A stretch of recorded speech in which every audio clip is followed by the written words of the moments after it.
Thank you all so much for stopping by today. So I want to show y'all really quickly what I'm doing. I actually put up a short because we planted up our 3 containers. This is Chris' workshop right here, and twice a year I will change them out. And so for the spring, summer, we had geraniums in here, and the trailing plant, I cannot think of its name, but it's kind of like a dichondria, but not like a dichondria. But anyway, we had those in there, and they did okay. They didn't do as good as some of the other plants that we have put in these planters. So we're pulling them up and we're switching them out again for the fall winter season. But as I've shared on the shorts, the one container that I did not think would do good, I already pulled the geraniums and the trailing plant. This one actually did the best as far as growth, and it's actually under a lot of trees, and it doesn't get like a lot of sunlight. This one did okay. This one right here took a lot of pest damage, and so I know it's going to bounce back because I do see a lot of new growth, but I'm going to keep an eye on it. So basically what I've already done, y'all, is I've topped it off with potting soil because it got kind of low. Topped it off. I've already put my slow release fertilizer in here, and I want you to stay to the end so you can see what we're going to plant. And then I also want y'all to make sure that you hit the subscribe button and tap the bell so that you can see the growth over the fall and the winter season. Now what I'm going to do really quickly is I'm going to water all 3 pots. I like to at least have it moist so that I'm not doing too much watering afterwards. But I want to show y'all a really quick container that I just planted up probably like a week or a week and a half ago, and it's already starting to look great. Chris does not like this container right here, but this was one of the containers that I think I got at Costco. I had another place to put it. It wasn't tall enough for me. I had to get a taller one. So I had this one, and I'm like, I gotta put it somewhere. We actually had elephant ears in this container. It did okay, but let me show you what we put in there for the fall and winter season. So this is like right in front of the garage, and I actually have it pulled out just a little bit because it was raining the other day and I wanted this container to get some rain. But we just have some snapdragons and some violas in here. They're a little bit leggy, and I have to get my cedar chip mulch in here, but already these blooms weren't here. We did the potting soil, the slow release fertilizer, and so now they're starting to bloom. And so this was the container that was a little bit too short. So we're just doing black, white, and red. But again, y'all hit that subscribe button because these are supposed to get kind of tall, and I want to see how they're going to grow. I just did 2 snapdragons and maybe 4 violas because I want them to be really full. But I'm going to step back a little bit so that you can see. Hopefully the sun's not in the way, but I can't wait to see like all of the colors from these snapdragons right here.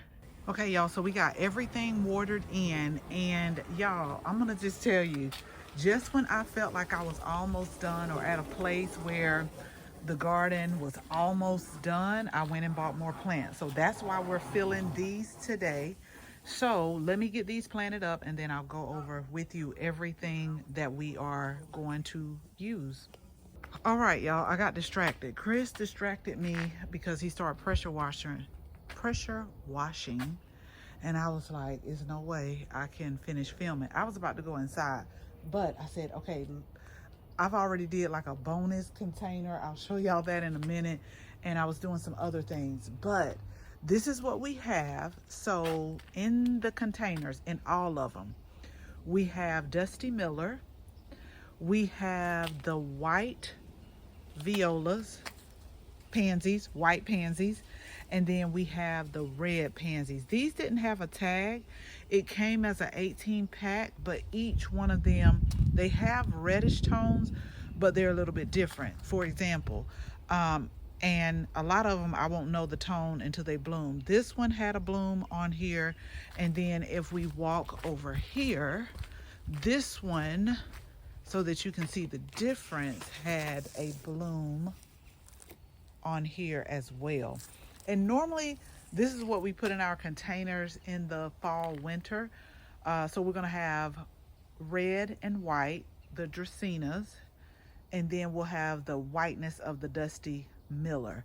So I have like three red, 3 white, 3 Dusty Millers, and the dracaena. We're not going to necessarily have a spiller this time, but I want to see how all of these are going to grow together.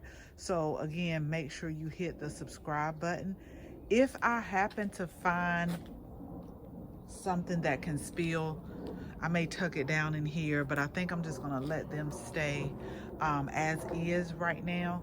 I planted them a little bit closer together because I want them to look nice and full, and things do grow a little bit slower as the weather also starts to cool.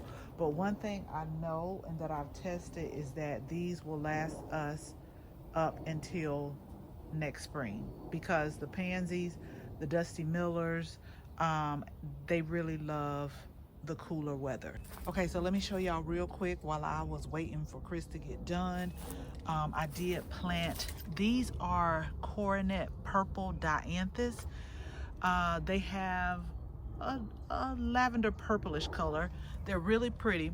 We actually have this same container on the front with red. Now the only thing I'm going to be mindful about is once the blooms are spent, I really want to stay on top of deadheading, because if you don't, they could look a little weird. And the reason why I say that, let me just show y'all what I'm talking about real quick. Okay, so when we got these at the beginning of the season, the blooms were a little bit spent, and so I remember coming in chopping back really hard this front section right here. But then I started saying, okay, you getting a little bit heavy-handed, so I stopped and I didn't do the back. But you see how the back looks? So this is just like, whenever they're done, go ahead and like cut them back. And when I cut them back, y'all, it was like I wasn't cutting the bloom off per se. I was just cutting the whole plant back. So I should have also cut back right here. I'm gonna go ahead and probably cut these back because I do see the new growth coming, if not later on, then early spring. But this just let me know how to cut it back, because the front is coming back nice. The back looks a little, as you can see. So we'll keep an eye on the ones in the back as well, and make sure that when they come back, because they are a perennial, that they'll come back looking nice and fresh and flush like the ones in the front. So I'm gonna make sure that I keep a watch on this particular dracaena right here, but I'm really excited to see the colors come together as we go along throughout the season. So as always, thank you all so much for watching this video. Make sure you share this video with your family and your friends, and if you are not a subscriber, go ahead, tap that subscribe button. Make sure you tap the bell so that you can receive notification each and every time we upload a new video.